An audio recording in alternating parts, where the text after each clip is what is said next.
السلام علیکم ورحمۃ اللہ وبرکاتہ۔ آج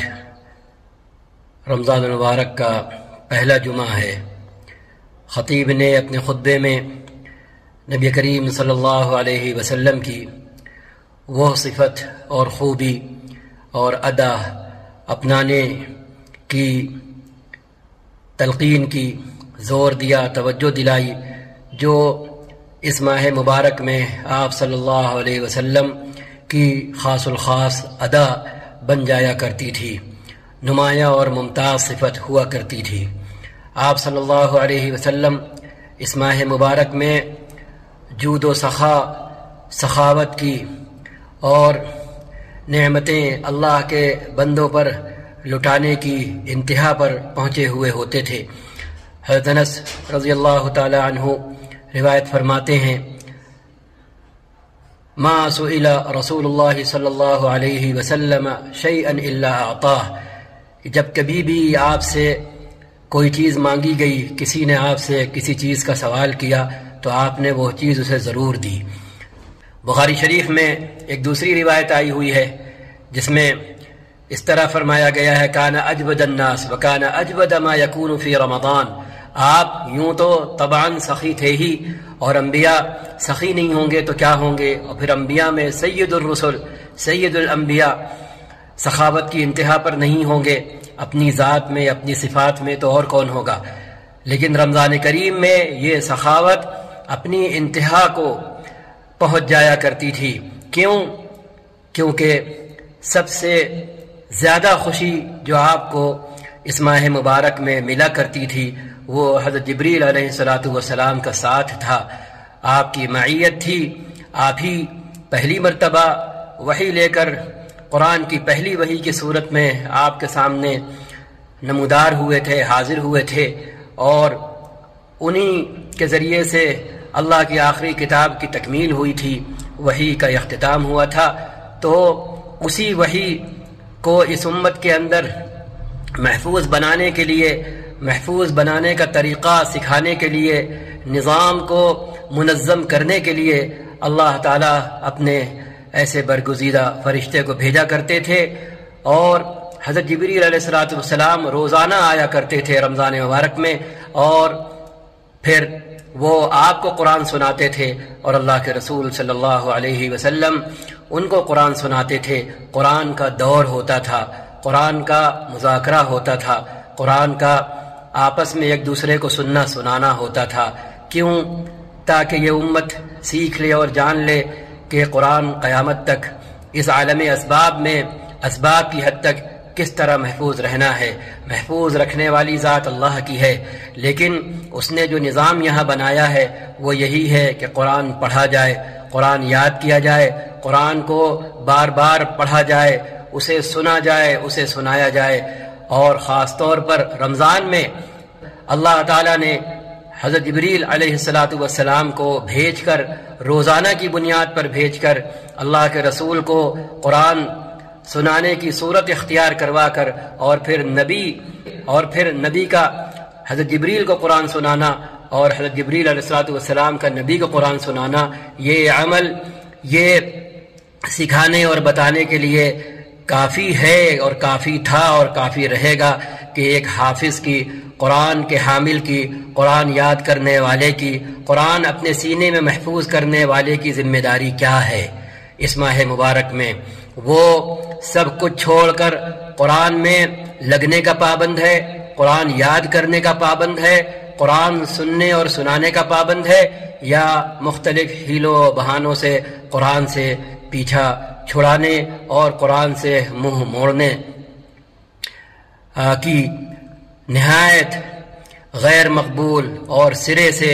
ناقابل قبول حرکت کرنے کا پابند ہے۔ تو یہ ایسی خوشی تھی کہ آپ صلی اللہ علیہ وسلم سے رہا نہیں جاتا تھا، اور آپ سخاوت کی انتہا پر پہنچ جاتے تھے۔ آپ صلی اللہ علیہ وسلم باقی 11 مہینوں میں تو نوازتے تھے ہی، لیکن اس مہینے میں اس بندہ نوازی کا اور بندہ پروری کا اور لوگوں کے ساتھ حسن معاملت کا معاملہ انتہا کو پہنچ جاتا تھا، اور یہ سخاوت اپنی چوٹی پر اور اپنی بلندی کی انتہا پر ہوتی تھی۔ اب چونکہ آپ کی خوشی کی انتہا قرآن کا دور ہوتا تھا، حضرت جبریل کا آنا ہوتا تھا، تو اسی سے ہم حفاظ یہ سبق لے سکتے ہیں کہ ہم بھی قرآن کس طرح سنیں اور کس طرح سنائیں، ہم بھی کس طرح قرآن کا دور کریں، ہم بھی قرآن کو کس طرح یاد کریں۔ اگر تراویح کی صورت میں ہمیں قرآن سنانے کا موقع مل رہا ہے تو ہم قرآن سنانے کے نام پر قرآن کے ساتھ کھلواڑ کریں، یا اس استحضار کے ساتھ اور ذہن میں یہ بات بٹھا کر کے کہ ہم محراب میں نہیں کھڑے ہیں بلکہ اپنے اللہ کو اس کی آخری کتاب، وہ کتاب سنانے کھڑے ہوئے ہیں جو اس نے اپنی قدرت سے ہمارے سینے میں محفوظ کر دی ہے۔ اگر وہ نہیں چاہتا تو یہ کتاب ہمارے سینے میں سما نہیں سکتی تھی، ہماری زبان سے جاری نہیں ہو سکتی تھی۔ اگر حفاظ کے ذہن میں یہ بات تازہ رہے، حاضر رہے، ان کے وجود کا حصہ بنے کہ وہ محراب میں تراویح کے نام پر کھلواڑ کرنے نہیں کھڑے ہوئے ہیں، خاص طور پر اپنے یہاں جو نظارے قائم ہوتے ہیں، اور حفاظ بھی بیچارے بہت جگہ مجبور ہوتے ہیں، اگر وہ ایسا نہ کریں تو مسجد کے ذمہ دار کسی اور کو رکھ لیں، ان سے قرآن پڑھوائیں نہ، تراویح ان سے سنوائیں نہ۔ لیکن جو بات سمجھنے اور سمجھانے کی ہے وہ یہ کہ قرآن کے نام پر اگر ہم ثواب نہ کمائیں تو کم سے کم ہم گناہ بھی نہ کمائیں۔ ایسا پڑھنا جو سمجھ میں نہ آئے، ایسا پڑھنا جو سمجھ سے بالاتر ہو، ایسا پڑھنا جو تجوید سے عاری ہو، ایسا پڑھنا جو تجوید سے خالی ہو، بلکہ آگے بڑھ کر معنی اور مطلب میں تبدیلی کرنے والی تلاوت ہو اور قرات ہو، تو یہ تو بجائے خود وبال ہے، پڑھنے والے کے لیے بھی اور پڑھوانے والوں کے لیے بھی، سننے والوں کے لیے بھی، سنانے والوں کے لیے بھی۔ لہذا قرآن ہم کم سے کم اتنی تیزی کے ساتھ پڑھیں جو تیزی ہم سے غنہ بھی کروا لے، جو تیزی ہم سے ضروری حد تک مد بھی کروا لے، جو تیزی ہم سے ضروری تجوید ادا کروا لے، ہم کر سکتے ہیں۔ ہم تجوید کی رعایت کرتے ہوئے تیزی کے ساتھ قرآن پڑھ سکتے ہیں، اس طرح کہ سننے والوں کو ایک ایک حرف اور ایک ایک لفظ سمجھ میں آ رہا ہو۔ اس کی مثالیں عام ہیں۔ خود یہ بات کہنے والا آپ کے سامنے ہے،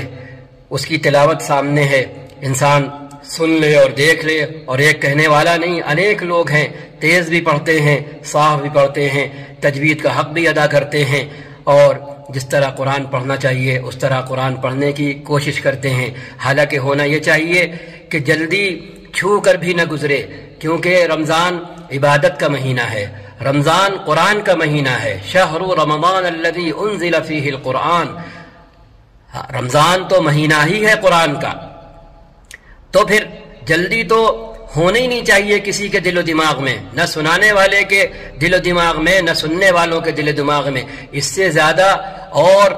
توہین کیا ہو سکتی ہے اللہ کی آخری کتاب کی؟ ہم مثال کے لیے صرف عرض کر رہے ہیں کہ ابھی جس کو جس لائن کا شوق ہو، کسی کو اگر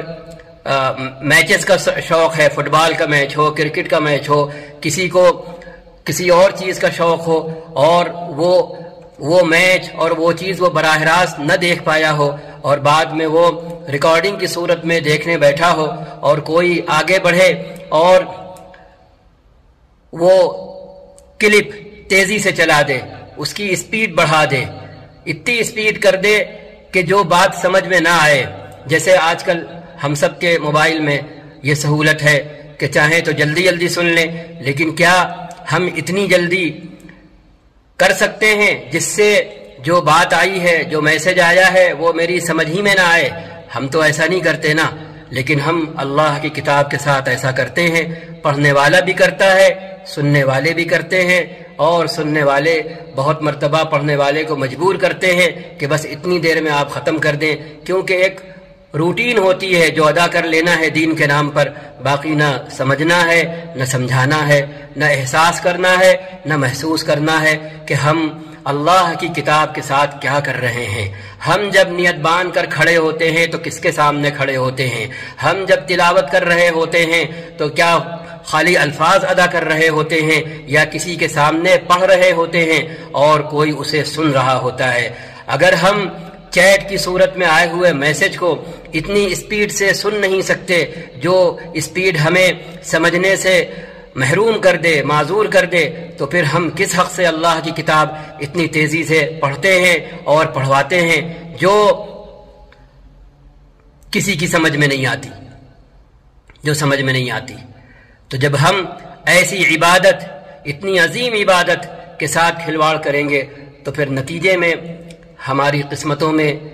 کیا فیصلے ہوں گے، کس طریقے کے فیصلے ہوں گے، وہ سب ہمارے سامنے ہیں۔ لہذا خدا کے لیے، خدا کے لیے، خدا کے لیے ہے، لکھا ہوا ہے تجوید کی کتابوں میں، قرأت کی کتابوں میں، امام جزری نے لکھا ہے من لم یجود القرآن فہو آثم، جو قرآن تجوید کے ساتھ نہ پڑھے، قرآن کے حروف کا حق ادا کرتے ہوئے نہ پڑھے، وہ گناہ کر رہا ہوتا ہے، فہو آثم، وہ گنہگار ہے۔ تو عبادت کے نام پر گناہ کمانا، اس سے برا سودا اور کون سا ہو سکتا ہے؟ اور جب ہم یہ کر رہے ہوتے ہیں اور جن ملکوں میں یہ ہو رہا ہے اور ہو رہا ہوتا ہے، تو بس ان ملکوں کا اور ان ملکوں میں رہنے والوں کا اور ایسا کرنے والوں کا، کروانے والوں کا، سنانے والوں کا، سننے والوں کا بس اللہ ہی حافظ ہے۔ لہذا جو سب سے اہم اور بڑی بات ہے،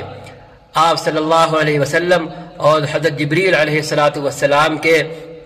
مذاکرے سے، قرآنی مذاکرے سے، قرآنی مراجعے سے، قرآنی دور سے، وہ یہ ہے کہ اگر نبی اتنی تیزی سے پڑھتے کہ جبریل علیہ السلام کی سمجھ میں حروف اور الفاظ نہیں آتے،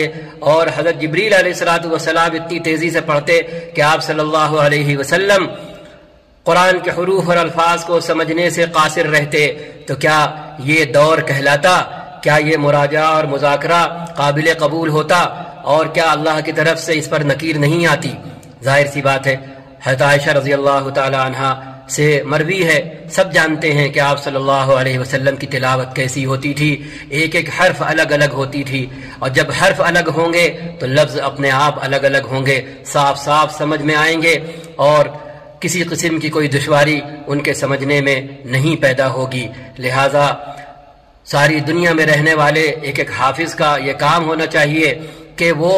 سمجھائے لوگوں کو، اگر لوگوں کو نہیں پتا، مسجد والے اگر زور دیں تو ان کو سمجھائے کہ آپ عبادت کرنے بیٹھے ہیں، آپ تراویح کے نام پر ہمیں عبادت کرنے کے لیے آپ نے ہمیں بلایا ہے یا تماشا کرنے کے لیے بلایا ہے؟ قصور جو ذمہ دار ہے جس چیز کا، جب وہ کوتاہی کرتا ہے تو دوسرے لوگ کوتاہی کرنے پر مجبور کرتے ہیں۔ اگر ہم حفاظ انکار کر دیں، سرے سے انکار کر دیں، لالچ نہ کریں، لالچ میں نہ آئیں، ایک دوسرے کے پیچھے نمبر نہ لگائیں، ایک دوسرے کو کاٹنے کی فکر میں نہ رہیں، تو پھر مسجد والے بھی مجبور ہو جائیں گے اور وہ قرآن اس طرح سنیں گے جس طرح دنیا کے دوسرے خطوں میں سنا جاتا ہے، خاص کر وہ خطہ جسے عالم عربی کہتے ہیں، جن کا رسول اکرم صلی اللہ علیہ وسلم سے دوہرا رشتہ ہے، مذہبی رشتہ بھی ہے، دینی رشتہ بھی ہے اور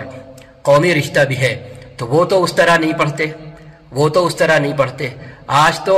جن لوگوں کو حرم آنے کی توفیق ہوئی ہے، حرمین آنے کی توفیق ہوئی ہے، جنہیں عالم عربی گھومنے کی توفیق ہوئی ہے، وہ دیکھتے ہیں کہ یہاں قرآن کس طرح پڑھا جاتا ہے۔ تو کم سے کم ایک نیت یہ کریں اس قرآنی دورے سے، جو اللہ کے برگزیدہ فرشتے اور اللہ کے آخری برگزیدہ نبی سید الرسل محمد الرسول اللہ صلی اللہ علیہ وسلم کے درمیان ہوتا تھا، اگر حافظ اسے ذہن میں رکھ کر قرآن سنانے کھڑا ہوگا اور وہ قرآن کی رعایت کر کے، الفاظ اور حروف کی رعایت کر کے قرآن سنائے گا، تو وہ ساتھ ہی ساتھ نہ صرف یہ کہ عبادت کرے گا بلکہ اس پہلو سے بھی قرآن کی رعایت کر کے ایک اضافی اجر و ثواب کمائے گا، اور اللہ کو دکھائے گا کہ اے خدا، تیری کتاب اپنے بس بھر تیرے سامنے کھڑے ہو کر تجھ کو اس طرح سنا رہے ہیں جس طرح سنانا چاہیے اور جس طرح لوگوں کی سمجھ میں آنا چاہیے۔ دوسری بات، امام نے یہ سمجھانے کی کوشش کی کہ نبی کریم صلی اللہ علیہ وسلم جب رمضان میں سخاوت کی انتہا پر ہوتے تھے، داد و دہش کی انتہا پر ہوتے تھے، اللہ کے بندوں کا خیال کرنے کی انتہا پر ہوتے تھے، ان کی ضرورتیں پوری کرنے کی انتہا پر ہوتے تھے، تو پھر اللہ کے وہ بندے جو رمضان کے روزے رکھتے ہیں اور اللہ نے جنہیں مال کی نعمت سے نوازا ہوا ہے، ان کا بھی کام ہے کہ رمضان میں وہ اپنے نبی کی اس ادا کو اپنائیں، حرز جاں بنائیں، اپنے وجود کا حصہ بنائیں، اپنی بند مٹھیاں کھول دیں، اپنے دل اور دماغ کے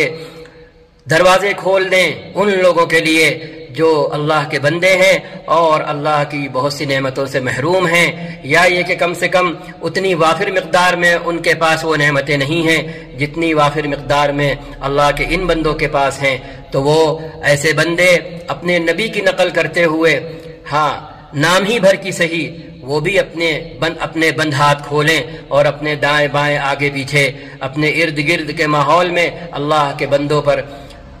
مال کی نعمت نچھاور کریں، ان کی دل جوئی کریں، ان کے دلوں میں فرحت کا سامان جٹائیں، یہ کر سکتے ہیں۔ اور ظاہر سی بات ہے اگر عبادت مقصود ہے رمضان کی صورت میں، اگر رمضان کی صورت میں تقوی کا حصول مقصود ہے تو پھر اس کے لیے کوشش کرنا ہوگی، اس کے لیے کوشش کرنا ہوگی، اس کے لیے کوشش کرنا ہوگی۔ تیسری بات تراویح کی صورت میں ہے۔ ایک بات قرآن کی آ گئی کہ قرآن کیسے حفاظ پڑھیں اور اہل مسجد کس طرح کے حافظ سے کس طرح قرآن سنیں۔ دوسری بات تراویح کی ہے۔ تراویح پورے مہینے کا عمل ہے، تراویح 6 دن کا عمل نہیں ہے، تراویح 1 ہفتے کا عمل نہیں ہے، تراویح 10 دن کا عمل نہیں ہے، تراویح 15 دن کا عمل نہیں ہے، تراویح 20 دن کا عمل نہیں ہے، تراویح پورے مہینے کا عمل ہے۔ تو تراویح کا اہتمام اس لیے کرنا چاہیے کیونکہ نبی کریم صلی اللہ علیہ وسلم نے فرمایا ہوا ہے من قام رمضان ایمانا واحتسابا غفر له ما تقدم من ذنبه،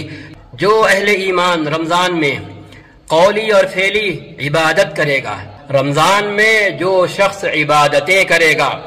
ہاں جو عبادتیں کرے گا، قام بالعبادتی، یہاں کھڑا قامہ سے مراد کھڑا ہونا نہیں ہے کہ بس کھڑا ہوا ہے، کھڑا ہونا کس وجہ سے ہے، وہ وجہ اس کھڑے ہونے کو عبادت بناتی ہے۔ کھڑا ہونا نماز کے لیے ہے، کھڑا ہونا اور کسی دینی غرض کے لیے ہے تو وہ کھڑا ہونا عبادت ہے۔ لیکن یہاں پر مطلب کیا ہے؟ عبادت کرنا، قام بالعبادت القولیۃ والفعلیہ، کہ قولی زبانی اور جسمانی عبادت کرنا۔ جو آدمی رمضان میں عبادت کرے گا، قولی اور فعلی، زبانی سوچ کی حد سوچ سے، فکر سے، وچار سے، اپنے جسمانی اعضاء سے، اپنی زبان سے، تو یہ عبادت بھی اسے مغفرت دلوائے گی اور اس یقین کے ساتھ عبادت کرے گا۔ اور سب سے پہلے کیا ہے؟ من قام رمضان ایمانا واحتسابا، جو شخص رمضان میں عبادت کرتا ہوا کھڑا ہوگا۔ اور مطلب کیا ہے؟ دوسرے معنی کہ جو عبادت کرے گا، چاہے وہ زبانی ہو، چاہے وہ فکری ہو، چاہے وہ جسمانی ہو، رمضان کا مہینہ چونکہ عبادت کا ہے اس لیے وہ مختلف روپ اختیار کر کے ہر صورت میں، ہر سطح پر عبادت میں زیادہ سے زیادہ وقت گزارے گا اور اسی نیت سے گزارے گا کہ اللہ نے چاہا ہے، یہ اللہ نے ایسا کرنے کا تقاضا کیا ہے، بھلے فرض نہیں کیا ہے، بھلے واجب نہیں کیا ہے، لیکن اللہ نے چاہا ہے۔ تو بس ہم کیا فرض اور واجب کے پیچھے بھاگیں اور کیا حقیقتاً بھاگتے ہیں؟ جس طرح ہم تراویح کے نام پر حیلے بہانے کرتے ہیں، طرح طرح کی تعویلیں کرتے ہیں اور پتہ نہیں کیا کیا کرتے ہیں، اور اندر نفس کو یہ موقع فراہم کرتے ہیں کہ تراویح کوئی فرض واجب نہیں ہے جو بس پڑھی جائے۔ تو ایسے بندے سے پوچھا جائے کہ جو نمازیں فرض اور واجب ہیں وہ آپ پابندی سے ادا کرتے ہیں؟ ہاں پابندی سے ادا کرتے ہیں، 5 وقتہ پکے نمازی ہیں آپ، کبھی آپ کی تکبیر اولیٰ فوت نہیں ہوتی؟ تو ابھی وہ اپنے دائیں بائیں دیکھے گا بندہ، ٹھیک ہے؟ تو ہم سوال نہیں کرتے، ہم خالی سن رہے ہوتے ہیں، اس لیے کہ ہمارے اندر خود کمی موجود ہوتی ہے۔ ہم بھی حیلہ بہانہ تراش بھی رہے ہوتے ہیں، تلاش بھی رہے ہوتے ہیں، دونوں کام کر رہے ہوتے ہیں کہ کیسے ہمیں عنوان مل جائے، بہانہ مل جائے، ہاں لوگوں سے حجت کرنے کا اور بنا عبادت کیے بیٹھے رہنے کا۔ تو من قام رمضان کا پہلا اطلاق ہے